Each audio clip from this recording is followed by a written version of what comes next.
लगभग 2 दशकों के राजनीतिक कैरियर में पिछला साल सिंधिया परिवार के लिए शायद सबसे कठिन रहा है। एक राजनेता के रूप में अनुयायियों, सहयोगियों और यहाँ तक कि प्रतिद्वंदियों से श्रीमंत और महाराज जैसे विशेषणों द्वारा सार्वजनिक रूप से स्वागत कराने के आदि ज्योतिरादित्य सिंधिया को न केवल अनुयायियों से बल्कि कांग्रेस नेता राहुल गांधी जैसे पुराने समय के सहयोगियों से भी आलोचना का सामना करना पड़ा। कांग्रेस पार्टी में ज्योतिरादित्य सिंधिया का लंबा और महत्वपूर्ण राजनीतिक जीवन 2001 में उनके पिता माधवराव सिंधिया जी की असामयिक मृत्यु के बाद शुरू हुआ और 10 मार्च 2020 को अपने पिता की जयंती पर ज्योतिरादित्य ने भाजपा के साथ अपने जीवन की एक नई राजनीतिक यात्रा का शुभारंभ किया था। सिंधिया के पार्टी छोड़ने के बाद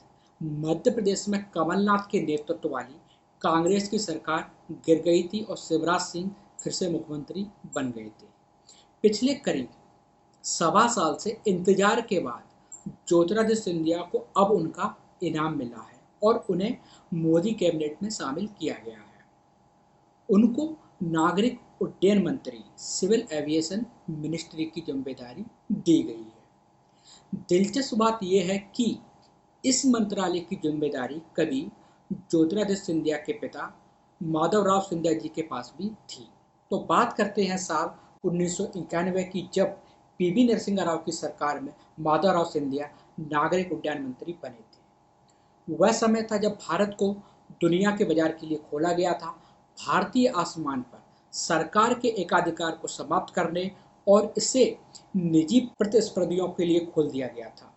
यह अध्यादेश वास्तव में सरकार द्वारा उड्डयन व्यवसाय में low traffic, over capacity, poor yield and high unit cost वाले 4 दुष्चक्र को तोड़ने के लिए एक हताश जुआ था। इसके बाद इंडियन एविएशन इंडस्ट्री में कई विदेशी प्राइवेट प्लेयर्स भी आ गए और इसका सीधा असर भारतीय एयरलाइंस पर पड़ा और उन्हें करोड़ों रुपए का नुकसान होने लगा। महाराजा के नाम से मशहूर एयर इंडिया के कई पायलट प्राइवेट एयरलाइंस को ज्वाइन करने लगे।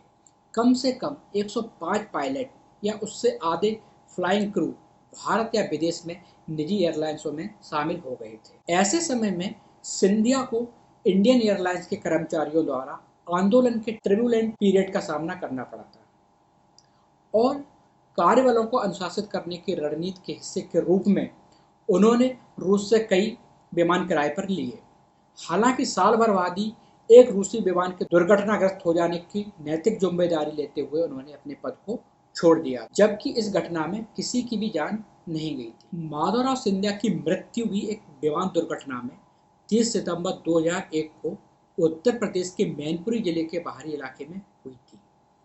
दुर्घटना में निजी विमान में सवार सभी 8 लोगों की मौत हो गई थी। इस घटना पर भी काफी सवाल उठे थे, क्योंकि प्लेन में ना तो ब्लैक बॉक्स था और ना ही ऑटोप्सी रिपोर्ट में लंग्स में धुएं भरने के बारे में कहा गया था। तो ज्योतिरादित्य सिंधिया के पिता जो स्वयं नागरिक उड्डयन मंत्री रहे थे और ज्योतिरादित्य जिनका राजनीतिक सफर भी विमान हादसे के बाद और कहें कि उसी की वजह से हुआ था कि रहा क्या आसान होगी।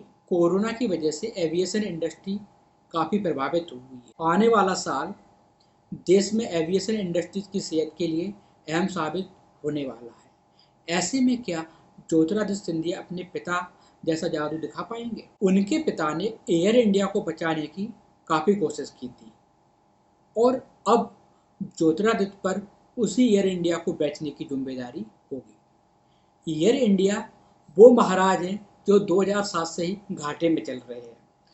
वर्तमान घाटा प्रतिदिन 20 करोड़ रुपए से अधिक हो चुका है।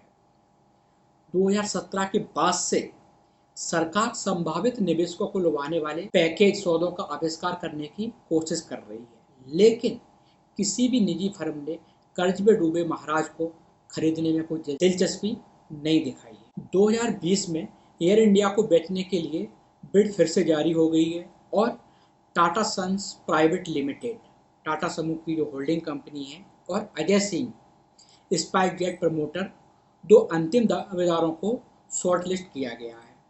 कथित तौर पर टाटा की बोली अधिक प्रेरक है। हालांकि अभी सभी संकेत तो यही कह रहे हैं कि यह विनिवेश प्रक्रिया का अंतिम चरण हो सकता है, पर फिर भी अभी भी अनिश्चितता बनी हुई है। ऐसे में देखना होगा कि ज्योतिरादित्य सिंधिया एयर इंडिया को बेचकर कितना पैसा मोदी जी को दिला सकते हैं। साथ ही कोरोना से प्रभावित एविएशन सेक्टर को उनसे काफ़ी आशाएं होंगी। उनके गृह क्षेत्र के लोगों को भी उनसे माधवराव सिंधिया जैसी उम्मीदें होंगी। वो भी उनसे आस लगाए बैठे होंगे।